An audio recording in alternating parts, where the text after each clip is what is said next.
Ben, si on revient sur le mouvement et sur cette ambition épistémologique qu'inaugurait Philippe Descola, qui lui-même quand même était lui aussi l'étudiant de Lévi-Strauss, mais aussi de Godelier. Hein. S'il n'y avait pas eu idéal et matériel, on ne serait pas là.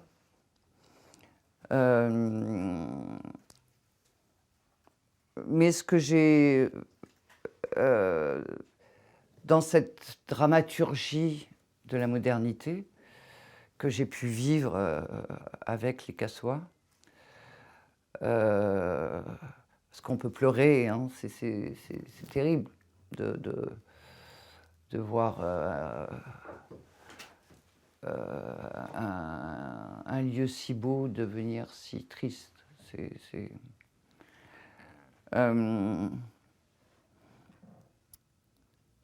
C'est qu'en fait, donc depuis maintenant 94 que je vis avec eux, que je les suis, au point que maintenant ils m'appellent la vieille Flo, donc je suis à la limite bientôt de la consécration en tant qu'ancêtre. Non, mais c'est important.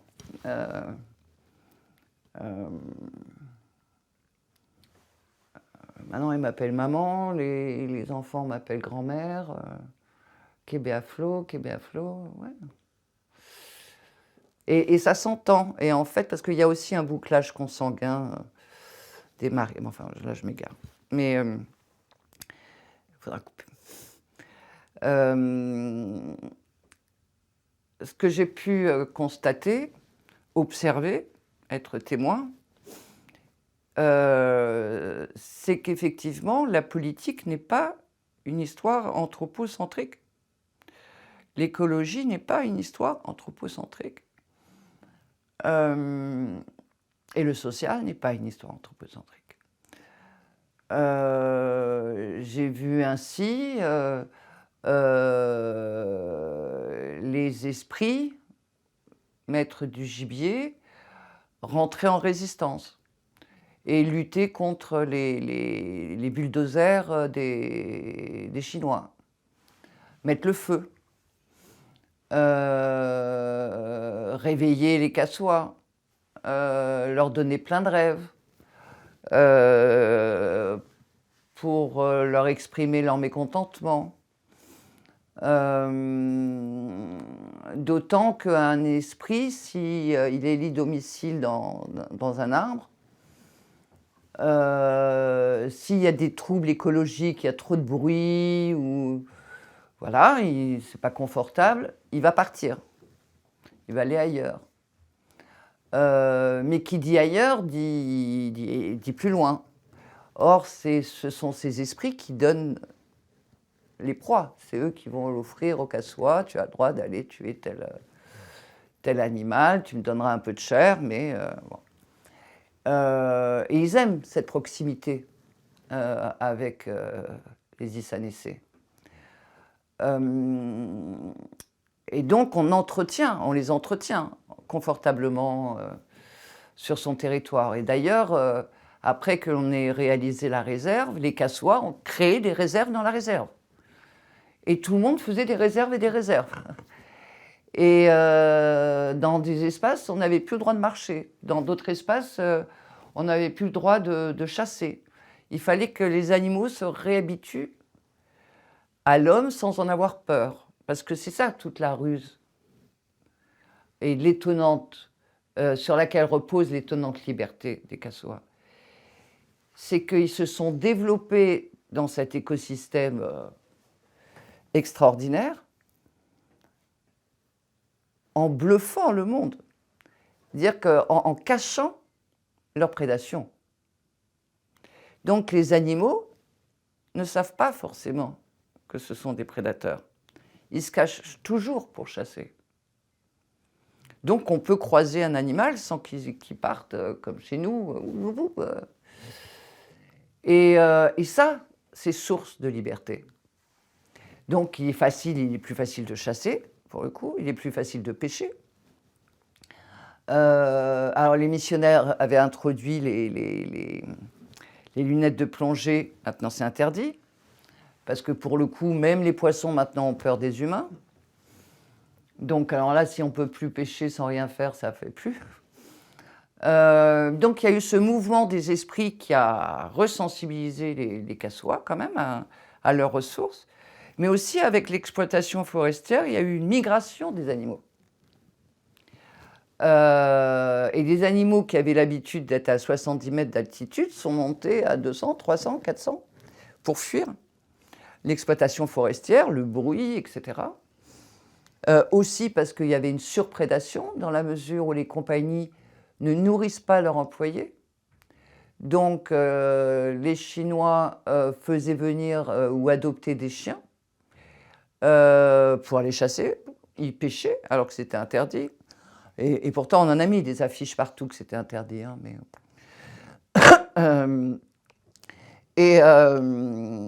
et quand ils partent, ils rentrent chez eux, ils laissent les chiens dans la forêt. Donc, ils deviennent des prédateurs et des concurrents des humains. Et pour la faune, c'est une catastrophe. Comme les chats, d'ailleurs.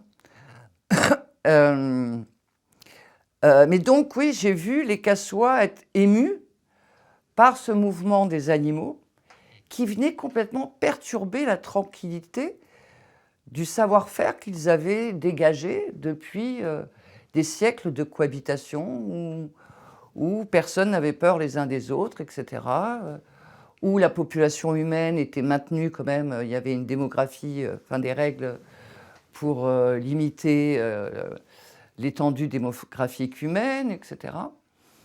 Et donc, d'un seul coup, leur savoir devenait, avec ce mouvement presque archéologique, il était en train de disparaître, de déménager. Était apparu, d'un seul coup, le cerf. Alors là, pour le coup, ça aussi, ça a été un des grands jours de ma vie d'ethnologue, quand, en traversant une rivière, vraiment très belle, hein, je vois un bambi en train de boire de l'eau. Et je dis, mais d'où il sort? Non, mais c'était extraordinaire. Et Cassois me dit, oui, ils sont arrivés il y a quelques mois, etc. Donc, bien sûr, ils l'ont nommé tout de suite Koporo Deer. Alors, Koporo, c'est pour cochon, vu que c'est la référence des mammifères, des gros mammifères. Et Deer, pour le mot anglais. Et bien sûr, comme le cochon, ils ont voulu l'apprivoiser, le mettre dans leur filet de portage, comme on a les filets de portage ici. Mais là, il est un peu petit. Ça, c'est un beau. Mais les filets de portage sont très, très grands. Là, c'est vraiment... Celui-là est vraiment petit, ça, c'est pour un homme. Mais les femmes en ont qui mesurent 1 mètre. Et dedans, elles mettent autant les bébés que les petits cochons. Et donc, elles avaient mis un petit bambi. En fait, il s'avère que, comme le cassoir, le cerf ne s'apprivoise pas bien du tout. Il est très compliqué à alimenter, il ne s'est pas encore fait au sagou. Et il devient très violent. Mais bon, ça a été un événement majeur dans la vie des cassois et de celle de l'ethnologue. Et maintenant, Bon, il est là, mais alors déjà, sa viande est trop musclée par rapport aux autres animaux. Il y a moins de graisse.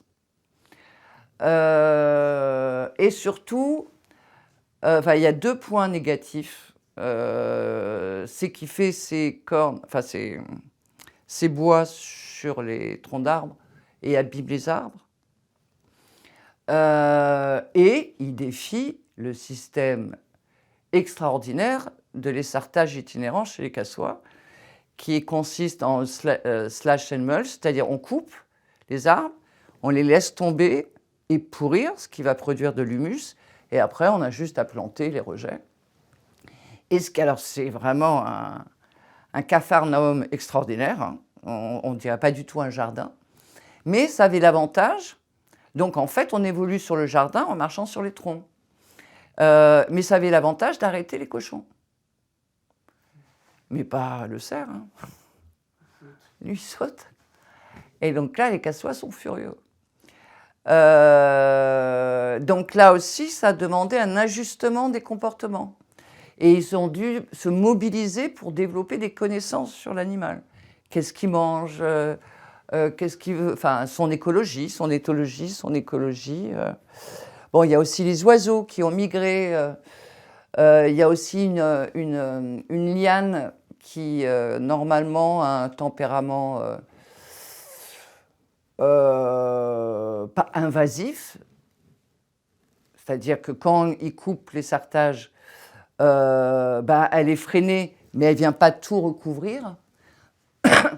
Alors qu'avec l'exploitation forestière, c'est tellement, il n'y a tellement plus rien. C'est de la coupe blanche, hein. Et puis ce qui est pas bon, on laisse par terre. Et là, la liane devient vraiment invasive. C'est-à-dire qu'elle recouvre tout, donc plus personne ne peut sortir de la terre, qui est elle-même très tassée. Et donc là, la régénération de la forêt va être très, très compliquée, quoi. Mais donc, ce que j'ai pu constater à travers cette longue histoire, quand même, et cette coévolution dynamique, extraordinairement dynamique, qui implique l'ethnologue et les autres, donc pas que l'ethnologue, révèle qu'on ne peut pas saisir la politique chez les cassois sans tenir compte des mouvements qu'induisent les animaux ou les plantes, leur transformation, leur disparition, et qu'il faut savoir négocier tous ces micro ou macro changements, et que, comme le disait Viveros de Castro, c'est sûr que ces populations, elles ont vécu tellement de changements puis violents. Là, on voit avec la missionnarisation chez les cassois, ça a été d'une violence terrible. L'exploitation forestière, c'est violent aussi. Et là, en 2018, il y a eu un tremblement de terre extraordinaire dans cette région. C'était la première fois de mémoire géologique qu'il n'y avait pas eu un tremblement de terre dans cette région. Qu'on a tout de suite associé au fait que ExxonMobil était en train de débuter l'exploitation du gaz. Et d'ailleurs, j'ai lu des rapports de scientifiques qui ont été publiés, à mon avis, ils ont dû être enlevés, là. Mais où il faisait référence au risque sismique, parce qu'il y a beaucoup de tremblements de terre. On est juste dans la faille pacifique. Et donc là, tout le territoire a été reconfiguré, défiguré déjà. Les cassois ont considéré que la forêt était devenue folle. Comme eux, ils avaient perdu la tête, parce que pendant 15 jours, il y a eu des secousses à 7, ça n'a pas arrêté. Les lits des rivières ont complètement été modifiés. Comme ils ont une région karstique avec nos belles chauves-souris, tout s'est effondré, les grottes se sont effondrées, les cascades se sont disparues. Enfin, il y a eu une métamorphose de leur paysage. Alors, je voyais les cassois pleurer. Ah, la cascade, j'ai mon père. Parce que vraiment, le paysage forestier, enfin, ils investissent, mais justement, leur poétique est dans cette, dans cette restitution mélangeant les affects, l'invisible et la beauté. Parce qu'ils ont un goût, eux aussi, ils ont une esthétique, mais fabuleuse. La dernière fois, j'avais amené 2 appareils photo, mais ils n'arrêtaient pas de prendre des photos, mais parce que le ciel avait changé de couleur, mais que c'est beau, que c'est beau. Bon, c'est assez naturaliste, hein, c'est moi qui ai un peu influencé, mais il n'empêche, c'était pour eux, quoi. Et il y en a qui pleuraient pensant à leur père ou à leur mère. Et là, je me suis dit, bon, alors, moi j'ai organisé un Kiss Bank, j'ai fait appel à plein de fondations pour aller en aide aux cassois. D'ailleurs, j'ai reçu aucun don d'ethnologue, soit dit en passant. Et j'ai cru que j'allais jamais retrouver les cassois comme ils étaient. Déjà avec l'exploitation forestière, etc. Mais là, avec le tremblement de terre, il y avait des plantes, enfin, il y a des plantes qui ont complètement déserté leur jardin, des sortes d'épinards qu'ils avaient. Tu n'en retrouves plus une seule. C'est extraordinaire. Les animaux sont devenus maigres, etc. Ils ne savaient plus où manger, ils étaient perdus. Bon, et là, quand j'y suis retournée cette année, eh ben, rien sur le tremblement de terre. Ils avaient déjà intégré les changements, etc. Ils avaient déjà fait leur analyse, ils avaient déjà retrouvé leurs repères et ils avaient rebondi. C'était, je ne m'attendais pas du tout à cela, quoi. Et en revanche, avant, le tremblement de terre, c'était les esprits de la fertilité qui s'appellent les Sossous, qui en étaient à l'origine pour sanctionner l'humanité cassois, que les humains, c'est-à-dire toute la tribu. Et quand il y a eu le tremblement de terre, donc je suis allée bien sûr interviewer tout le monde, je les ai filmés, et bien sûr, je dis, ah, mais c'était la fin du monde, c'est Jésus qui est revenu. Alors, certains disaient oui, oui, au début, oui, parce que ça fait un tel son quand il y a le tremblement de terre qu'ils ont pris vraiment que les esprits des morts remontaient, quoi. Et en fait, rien n'est arrivé, donc non, c'est pas. Et alors, je me dis, mais alors, c'est les Sossous qui vous ont puni parce que vous avez concédé vos terres à l'exploitation forestière, etc. Non, non, non, c'est pas les Sossous non plus, ce ne sont pas les Sossous. Bon. Bon. Alors vraiment, ils étaient, mais sans mots. Aucune explication. C'était trop. Enfin, ce tremblement de terre avait été trop, et d'où le terme folie. Ça dépassait tout entendement. Et ils ne sont pas tombés tout de suite dans les esprits pour essayer de l'expliquer. C'est ça qui était... Ça aurait été tellement facile. Ou même Dieu. Parce qu'ils se remettaient à fumer, parce que voilà, ils étaient redevenus cassois, les missionnaires, ils les avaient mis à la porte, etc. Donc ça pouvait être une conséquence de leur agissement. Et pas du tout. Alors que cette année où nous avons été attaqués par la bande de mercenaires Ouli d'une tribu du Nord, armée de Kalachnikov, de M, je ne sais pas quoi, M10 ou voilà, même comment ça s'appelle, hein, de grenades, ouais. Voilà, qui nous ont menacés, qui sont restés au centre du territoire. Donc, on s'est caché pendant 2 mois sous la pluie parce que c'était le La Niña et c'était extraordinaire, quoi. Et finalement, l'armée, le Premier ministre est Ouli, de la même tribu. Donc bon, ça ne fait pas bon ménage. Les policiers, en fait, ont très peur de la forêt. Et que, bien sûr, les peuples forestiers étaient cannibales, ce qui est vrai. Donc, ce n'est pas du tout leur tradition, ils en ont très très peur. Donc, en fait, on était prisonniers de ces gens qui venaient rançonner la compagnie forestière, qui, à 2 reprises, leur avait déjà concédé beaucoup d'argent.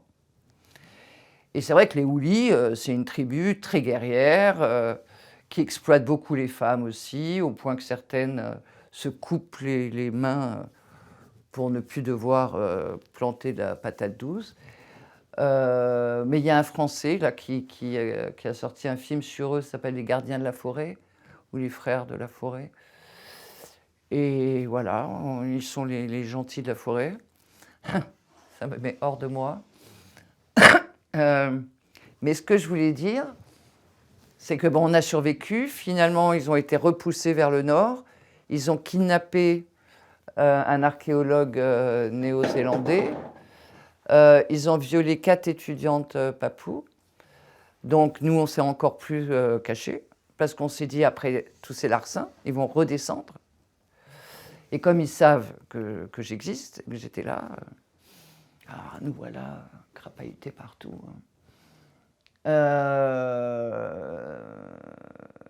Et le plus étonnant, donc, c'est-à-dire ce comportement de prédation, si on reprend le premier schéma de Philippe, c'est-à-dire d'être dans la non-réciprocité, dans l'unilatéralité du comportement de la prédation, etc. Eh bien, les Houlis ont fait réémerger les Sossous. Parce que c'était typiquement le comportement des Sossous. Ils n'étaient pas du tout dans l'échange avec les Kassois. Il n'y avait que les esprits des gibiers avec lesquels ils étaient dans la réciprocité. Mais les Sossous, non, parce qu'ils réclamaient le sacrifice d'un enfant, que bien sûr, ils refusaient. Donc, ils avaient plein de submerfuges, etc., pour l'éviter, et donc, ils étaient toujours endettés. Et moi, j'étais persuadée que Dieu avait pris la place des Sossous, vu qu'il touchait à la fertilité, vu qu'il était au sommet, ils étaient au sommet du volcan, etc. Mais en fait, non. J'ai réalisé par ce phénomène que les Houlis ont fait réémerger les Sossous et que maintenant tout le monde parle des Sossous, que jusque-là, ils n'avaient plus affaire à des humains ayant des comportements de prédation comme cela, quoi. Et que c'est la réactivation de tels comportements unilatéraux, donc, où on viole, où on met le feu, où on vole, où il y a ces sans foi ni loi, qui a fait réémerger que, ah bah oui, au fait, ce comportement, ça existe encore. Parce que jusque-là, ils avaient été préservés quand même de cette prédation. Pas contre eux, en tout cas, quoi. Et donc, ça montre combien les mondes ne sont jamais finis et sont toujours en mouvement. Et c'est pour ça que j'ai développé la notion de cosmopolitique des attachements. C'est qu'en fait, on a beaucoup utilisé le syncrétisme, ce qui est déjà bien comme terme. Mais en fait, le monde est toujours reconfiguré. Et on reconfigure. Et c'est selon, en fait, les attachements réciproques, parce qu'un attachement n'est pas unilatéral, ça ne marche pas s'il n'est qu'unilatéral.